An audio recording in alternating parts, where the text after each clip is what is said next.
Welcome back to Forex Gold Expert. My name is Dhanya George. ഇന്നത്തെ ഒരു വീഡിയോയിലോട്ട് നമ്മൾ ഷെയർ ചെയ്യുന്നത് ഇന്ന് ഫോറക്സ് മാർക്കറ്റിൽ ഗോൾഡ് എങ്ങനെയൊക്കെ ആയിരിക്കും മൂവ് ചെയ്യുക, എങ്ങനെയൊക്കെ ട്രേഡ് ചെയ്താലാണ് നമുക്ക് സേഫായിട്ട് പ്രോഫിറ്റബിൾ ആയിട്ട് നിൽക്കാനായിട്ട് സാധിക്കുക എന്നുള്ള ഒരു വീഡിയോ ആണ്. ഇതൊരു എഡ്യൂക്കേഷൻ പർപ്പസിന് വേണ്ടി മാത്രമുള്ള ഒരു വീഡിയോ ആണ്. ഈ രീതിയിൽ തന്നെ മാർക്കറ്റ് മൂവ് ചെയ്തു കൊള്ളണമെന്ന് യാതൊരു നിർബന്ധവുമില്ല.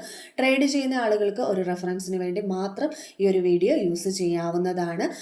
ട്രേഡ് ചെയ്യുന്നത് എപ്പോഴും ഒരു സ്വന്തം റിസ്കിലും സ്വന്തം സ്ട്രാറ്റജി ഉപയോഗിച്ച് മാത്രമായിരിക്കണം. ഈ ഒരു വീഡിയോ ട്രേഡ് ചെയ്ത് എന്തെങ്കിലും തരത്തിലുള്ള ലോസോ കാര്യങ്ങളോ വന്നിട്ടുണ്ടെങ്കിൽ നമുക്ക് യാതൊരു റെസ്പോൺസിബിലിറ്റിയും ഉണ്ടായിരിക്കുന്നതല്ല. അപ്പോൾ ഇന്നത്തെ ഒരു ഏകദേശം ഈ ഒരു അനാലിസിസ് എന്ന് പറയുന്നത് ഇന്നത്തെ മാർക്കറ്റ് ഓപ്പണിംഗ് തൊട്ട് ഏകദേശം മോർണിംഗ് ഒരു 9:30 വരെയുള്ള ഒരു മാർക്കറ്റിൻ്റെ അനാലിസിസിനെ ബേസ് ചെയ്തിട്ടാണ്, മാർക്കറ്റ് മൂവ്മെൻറ്റിൻ്റെ അനാലിസിസിനെ ബേസ് ചെയ്തിട്ടാണ് ഈ ഒരു ഇൻഫർമേഷൻ നമ്മൾ ഷെയർ ചെയ്യുന്നത്. അപ്പോൾ ഇന്നത്തെ ഒരു മാർക്കറ്റ് ഓപ്പണിംഗ് അതായത് ഒരു 4321 റേഞ്ചിൽ നിന്ന് ഏകദേശം 4377 വരെയാണ് നിലവിൽ മാർക്കറ്റ് മൂവ് ചെയ്തിട്ടുള്ളത്. അതായത് വലിയൊരു ബൈ ആണ് മാർക്കറ്റിൻ്റെ ഡയറക്ഷൻ കാണിക്കുന്നത്. അതായത് 1 അവർ വരെ ടൈം ഫ്രെയിമിൽ മാർക്കറ്റിൻ്റെ ട്രെൻഡ് ബൈ ആയിട്ട് മാറിയിട്ടുണ്ട്. ഓവറോൾ മാർക്കറ്റ് ട്രെൻഡ്, അതായത് ഗോൾഡിൻ്റെ മാർക്കറ്റ് ട്രെൻഡ് ബൈ ആണ്. അതുകൊണ്ട് തന്നെ നമുക്ക് ബൈ എൻട്രികൾക്കാണ് കൂടുതൽ സാധ്യതകളുള്ളത്. അതായത് ബൈ എൻട്രികൾ പ്ലേസ് ചെയ്യുന്നതായിരിക്കും നമുക്ക് കൂടുതൽ പ്രോഫിറ്റ് കിട്ടാനും കൂടുതൽ സേഫ് ആയിട്ടിരിക്കാനും നമ്മളെ ഹെൽപ്പ് ചെയ്യുന്നത്.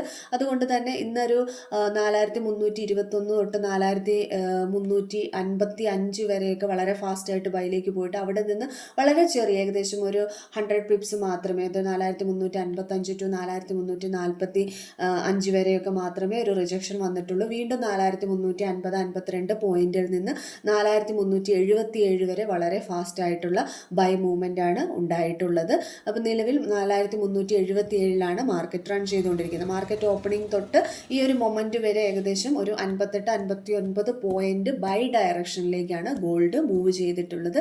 അപ്പോൾ നമ്മൾക്ക് എന്താ പറയുക, ഒരു റിജക്ഷൻസ് ഒക്കെ നമുക്ക് എക്സ്പെക്റ്റ് ചെയ്യാനായിട്ട് സാധിക്കും. അതായത് ബൈ ട്രെൻഡിലാണ് എന്ന് വെച്ചുകൊണ്ട് ബൈ മാത്രമല്ല സാധ്യതയുള്ളത്. എവിടെയെങ്കിലും നമുക്ക് നല്ല സ്ട്രോങ് റെസിസ്റ്റൻസ് ഏരിയാസ് ഒക്കെ ഉണ്ടാവും. അവിടെയൊക്കെ തന്നെ നമുക്ക് വലിയ ഹ്യൂജ് റിജക്ഷൻസ് ഒക്കെ എക്സ്പെക്ട് ചെയ്യാനായിട്ട് പറ്റും. അപ്പം നമ്മൾ എക്സ്പെക്ട് ചെയ്തിരുന്ന ഒരു പോയിന്റ് ഏകദേശം 4378 നിന്നൊക്കെ ഒരു റിജക്ഷൻ നമ്മൾ എക്സ്പെക്ട് ചെയ്തിരുന്നു. പക്ഷേ ഇപ്പോഴത്തെ ഒരു മൂവ്മെൻറ്റ് വെച്ചിട്ട് ആ ഒരു പോയിന്റിൽ നിന്ന് വലിയൊരു റിജക്ഷൻ വരാനുള്ള യാതൊരു സാധ്യതകളുമില്ല. ഏകദേശം ഒരു 4398 വരെയൊക്കെ 86 വരെയൊക്കെ പോയിട്ട് ചെറിയൊരു റിജക്ഷൻ വരാൻ സാധ്യതയുണ്ട്. 86നെയും ക്രോസ് ചെയ്ത് നിൽക്കുകയാണെങ്കിൽ നമുക്ക് ഏകദേശം 4398 4404 വരെയൊക്കെ എക്സ്പെക്ട് ചെയ്യാനായിട്ട് സാധിക്കും. 4402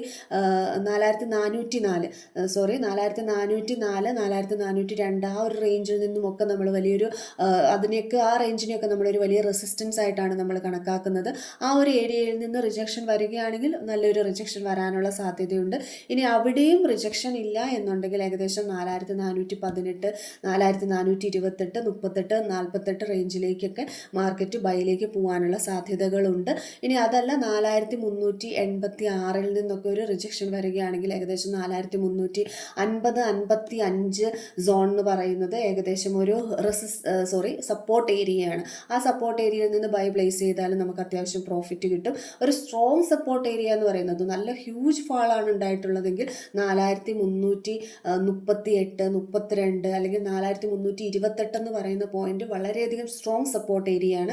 അവിടേക്കൊക്കെ മാർക്കറ്റ് ഇറങ്ങി വരികയാണെങ്കിൽ നമുക്ക് അവിടെ നിന്നൊക്കെ ബൈ പ്ലേസ് ചെയ്യാനുള്ള സാധ്യതയുണ്ട്. പക്ഷേ നിലവിൽ കണ്ടീഷൻ വെച്ചിട്ട് ആ ഒരു റേഞ്ചിലേക്ക് പെട്ടെന്ന് മാർക്കറ്റ് ഡൗൺ ആകാനുള്ള സാധ്യതയില്ല. 4350 55 58 റേഞ്ചിലേക്കൊക്കെ മാർക്കറ്റ് ഡൗൺ ആയി കിട്ടുകയാണെങ്കിലും നമുക്ക് ബൈ എൻട്രികൾ പ്ലേസ് ചെയ്ത് അത്യാവശ്യം സേഫായിട്ട് നിൽക്കാനായിട്ട് സാധിക്കും. പക്ഷേ എപ്പോഴും ടൈമിനനുസരിച്ച് മാർക്കറ്റിൻ്റെ ഡയറക്ഷനും ഒക്കെ മാറാനുള്ള സാധ്യതയുണ്ട്. അപ്പോൾ നമ്മൾ റിജക്ഷൻ വരുമ്പോഴാണെങ്കിൽ പോലും നമ്മൾ വളരെയധികം നോക്കിയിട്ട് മാത്രമേ ബൈ എൻട്രികൾ പ്ലേസ് ചെയ്യാനായിട്ട് പാടുള്ളൂ. ഇപ്പം 4378 80 82 നിന്നുമൊക്കെ ഒരു റിജക്ഷൻ എക്സ്പെക്ട് ചെയ്യുന്നുണ്ട്. പക്ഷേ നിലവിൽ അവിടെ ഒരു വലിയൊരു റിജക്ഷൻ വരാനുള്ള സാധ്യതകൾ കുറവാണ്. 4386 88 92 നിന്നൊക്കെ ഒരു റിജക്ഷൻ എക്സ്പെക്ട് ചെയ്യുന്നുണ്ട്. അവിടെ നിന്നും ഇല്ലെങ്കിൽ 4402 4404 റേഞ്ചിലൊക്കെ ഒരു വലിയ റിജക്ഷൻ എക്സ്പെക്ട് ചെയ്യുന്നുണ്ട്. അവിടെ നിന്നും ഇല്ല എന്നുണ്ടെങ്കിൽ മാർക്കറ്റ് വളരെ വലിയൊരു ബൈ സൈഡിലേക്കായിരിക്കും പോകുക. അതുകൊണ്ട് തന്നെ മാർക്കറ്റ് നന്നായി, അതായത് മാർക്കറ്റ് ഓപ്പണിങ്ങിന് ശേഷം തന്നെ വളരെ വലിയൊരു മൂവ്മെൻറ്റ് ഉണ്ടായതുകൊണ്ട് തന്നെ നമ്മൾ വളരെയധികം ശ്രദ്ധിച്ചിട്ട് മാത്രം ട്രേഡ് ചെയ്യാനായിട്ട് ശ്രമിക്കുക. ഒരു മൂവ്മെൻറ്റ് ഓൾമോസ്റ്റ് ഒരു നല്ലൊരു മൂവ്മെൻറ്റ് ഓൾമോസ്റ്റ് കഴിഞ്ഞു പോയിട്ടുണ്ട്. അതിനുശേഷം മാർക്കറ്റ് വീണ്ടും അങ്ങോട്ടും ഇങ്ങോട്ടും ഒക്കെ പോയതിന് ശേഷം മാത്രമേ വലിയൊരു മൂവ്മെൻറ്റുകളിലേക്കൊക്കെ പോവുള്ളൂ. അപ്പോൾ കറക്റ്റ് നോക്കിയിട്ട് മാത്രം ട്രേഡ് ചെയ്യാനായിട്ട് ശ്രമിക്കുക. നമ്മളുടെ VIP നമ്മളുടെ ടെലഗ്രാം ചാനലിലാണ്, അതായത് മാർക്കറ്റ് അനാലിസിസ് ടെലഗ്രാം ചാനലിലാണ് നമ്മൾ ഗോൾഡിൻ്റെ അപ്ഡേറ്റ്സ് കാര്യങ്ങളൊക്കെ കൊടുക്കുന്നത്. താല്പര്യമുള്ളവർക്കൊക്കെ നമ്മുടെ ഫ്രീ ടെലഗ്രാം ചാനലിൽ ജോയിൻ ചെയ്ത് അഡ്മിനെ കോൺടാക്റ്റ് ചെയ്ത് നമ്മുടെ മാർക്കറ്റ് അനാലിസിസ് ചാനലിൽ ജോയിൻ ചെയ്യാവുന്നതാണ്. പുതിയൊരു വീഡിയോയുമായിട്ട് നമുക്ക് വീണ്ടും കാണാം. താങ്ക്